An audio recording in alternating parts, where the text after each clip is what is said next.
Hi there, Ryan White here for High Point Music's online video tutorials. So what we're going to do in today's lesson is I'm going to give you 3 steps in which you can start practicing your minor pentatonic scales and start smashing them all over the fretboard. Alright, let's do this intro and then get into the lesson.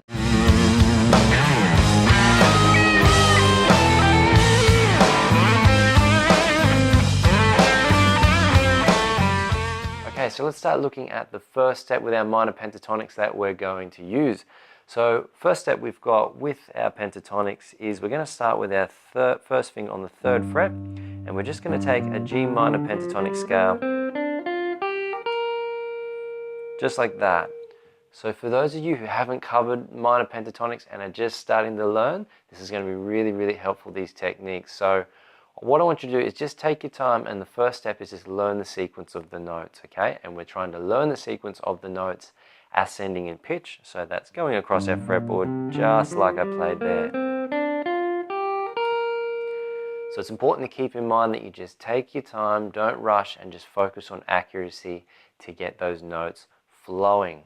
I really can't stress it enough, and I see it with people I work with one-on-one, that a lot of people try and put the speed as the #1 priority when you're practicing something. The first step I would like to put out to you guys out there is that the #1 priority shouldn't be speed. The #1 priority should be accuracy.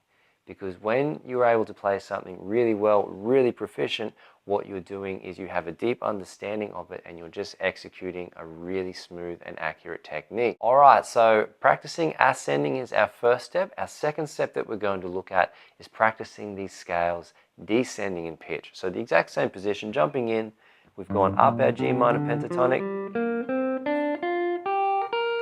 and then what I want you to do is just start practicing it descending. Nice and comfortably at your own pace. Go back up again.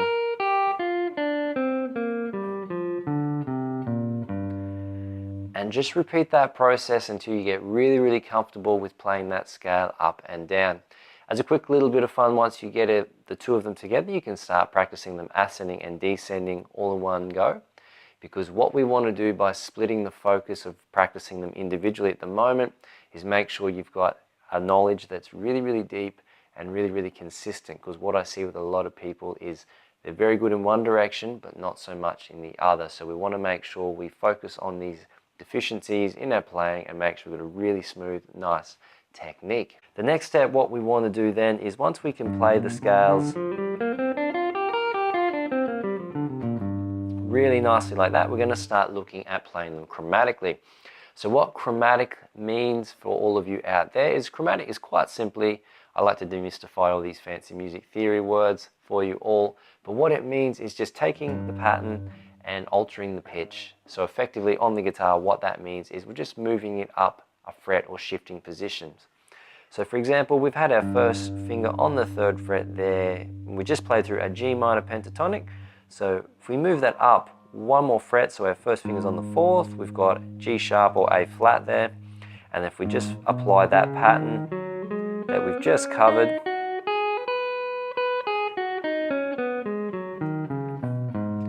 then we've just applied the chromatic process of moving it up. So moving it up one more, so in the key of A here, and then up another one to B flat,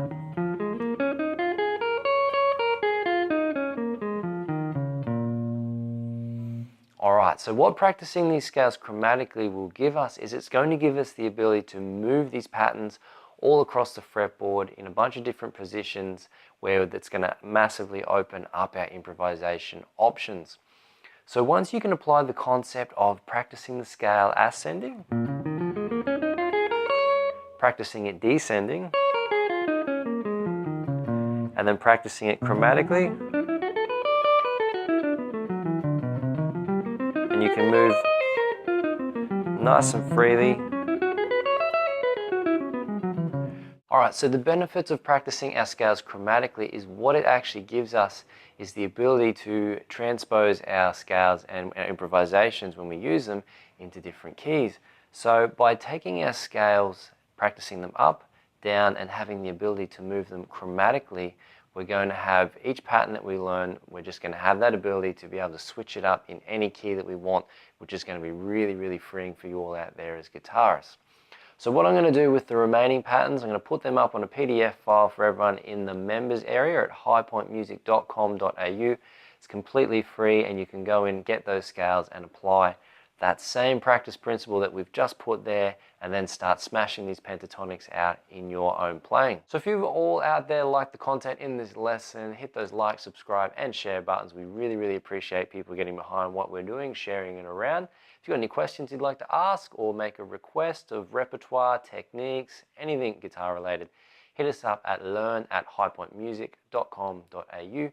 And if you'd like to get my help personally, you can follow the links below and book a one-on-one tailored program with myself. Practice hard, everybody, and I look forward to seeing you all in the next tutorial.